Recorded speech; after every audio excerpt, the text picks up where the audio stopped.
Baiklah, sebelumnya saya informasikan dulu, oke, bagi teman-teman mungkin yang baru melihat channel ini, kalau seandainya channel kita tembus, oke, di 5.000 subscriber, nanti kalau seandainya tembus, saya akan berikan giveaway sebesar 1 juta rupiah kepada subscriber channel ini, dan juga teman-teman yang bermasalah sama pinjaman online.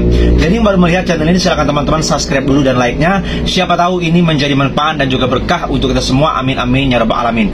Baiklah, langsung saja kita kembali ke pembahasan ini teman-teman. Ada yang saya ingin jelaskan di sini teman-teman, pinjol-pinjol ini akan terjadi bangkrut atau tidak, oke, akhir tahun 2025. Kenapa saya bertanya seperti itu? Saya ada pikiran seperti itu karena dengan aturan atau regulasi terbaru pihak OJK ini akan membuat para pinjol-pinjol keteteran. Kenapa saya mengatakan mereka keteteran? Ya pasti uang mereka tidak bisa bergerak, uang mereka tidak bisa dikucurkan kepada masyarakat untuk meminjamkan uangnya. Kenapa? Aturannya salah satunya berbunyi seperti ini, oke. OJK mengatakan bahwa seluruh pinjaman online harus menyetorkan skor kredit macet atau selik OJK yang bermasalah. Para nasabah ini harus disetorkan kepada pihak OJK. Setelah disetorkan, nama mereka yang sudah ada nama buruk sama pinjol-pinjol sebelumnya itu tidak boleh, atau yang sudah ada pinjaman sebelumnya sama pinjaman online lain itu tidak boleh diberikan lagi pinjamannya. Jadi mereka tidak boleh seenaknya lagi memberikan suntikan dana atau pinjaman kepada pihak masyarakat atau para nasabah. Jadi sekarang itu teman-teman harus Anda ketahui, pinjol hanya dibolehkan, tidak boleh lebih dari 3 aplikasi.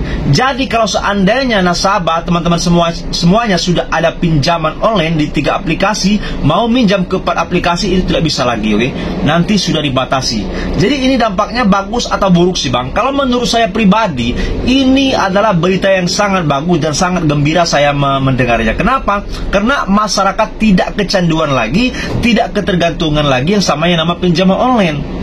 Sebelumnya kita lihat bersama-sama, oke, yang awalnya teman-teman mungkin 1 aplikasi atau 2 atau bahkan sampai 3 aplikasi, oke, ada pinjaman online. Tetapi dengan tidak adanya batasan dari pihak OJK, teman-teman langsung gali lubang ke aplikasi keempat, ke aplikasi 5, ke 6, 7, 8, terus seterusnya sampai 10 aplikasi yang teman-teman rawatkan, oke. Jadi ini adalah yang tidak terkendali, tidak terkontrol dari pihak masyarakat. Makanya OJK memberikan aturan ini supaya masyarakat tidak kecanduan, tidak ketergantungan kepada pihak pinjaman online. Tidak terlalu sering gali lubang tutup lubang. Kalau ingin meminjam lagi harus lunaskan yang 3 dulu, oke? Kalau teman-teman punya misalkan di aplikasi Kredipu, Akulaku ataupun Samir, habis itu mau minjam ke aplikasi yang lain misalkan Uangmi, Anda tidak bisa ke Uangmi, harus lunaskan dulu Kredipu, Akulaku ataupun Akulakunya ini, oke? Samirnya ini, oke. Setelah lunas baru Anda diperbolehkan meminjam lagi ke pinjaman online lain. Jadi ini sangat ketat. Ini dampaknya bagus untuk masyarakat yang selalu kecenderungannya untuk meminjam atau kecanduan untuk meminjam. Tetapi bagi pinjaman online, perusahaan pinjaman online, oke, yang punya modal membuka usaha pinjaman online ini adalah berita buruk karena uang mereka tertahan tidak bisa dikucurkan lagi. Kenapa? Karena tidak boleh lagi. Kalau mereka memberikan pinjaman seenaknya kepada masyarakat sekarang, bisa disanksi berat sama pihak OJK, bahkan bisa dicabut izinnya sama pihak OJK. Jadi di sini sangat dilema. Para pinjaman online ini bisa saja bangkrut kalau mereka uangnya tidak bisa berputar lagi. Kenapa? Ya kalau seandainya tidak dikucurkan sebanyak-banyaknya kepada pihak masyarakat, maka uangnya tidak akan berbunga ataupun berdenda lagi, oke?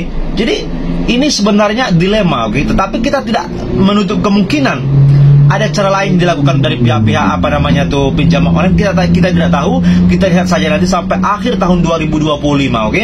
Adakah pinjol-pinjol yang gagal bayar atau bermasalah ataupun seperti apa, nanti kita lihat bersama-sama. Karena aturan ini yang selalu kita tunggu-tunggu, selalu kita idam-idamkan supaya pinjol tidak seenaknya, oke?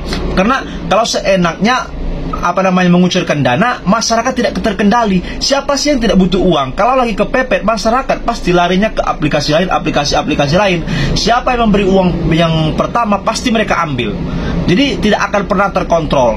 Makanya OJK melalui pihak otoritas jasa keuangan, melalui pemerintah, mereka mengatakan membatasi supaya masyarakat tidak ketergantungan sama yang nama pinjaman online. Jadi ini berita sangat bagus untuk kita bersama-sama supaya ini ada titik baliknya teman-teman, supaya mereka para disi pinjol tidak semena-mena lagi. Kenapa? Karena dengan adanya seperti ini, mungkin mereka tidak sebanyak yang kalian pikirkan.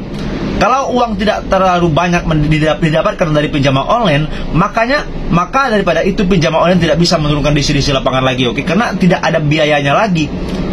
Uang mengalir tidak ada lagi, oke? Uang mereka tidak bisa dikucurkan kepada peminjam. Jadi di sini kita harapkan semoga saja ini ada efek baik dan kejelasan ke depannya, dan bisa aturan ini diberi ikatan lebih, tidak dilanggar sama pihak-pihak yang tidak bertanggung jawab seperti pinjol-pinjol yang nakal, oke? Jadi ini saja, wassalamualaikum warahmatullahi wabarakatuh. Jumpa lagi esok hari. Terima kasih.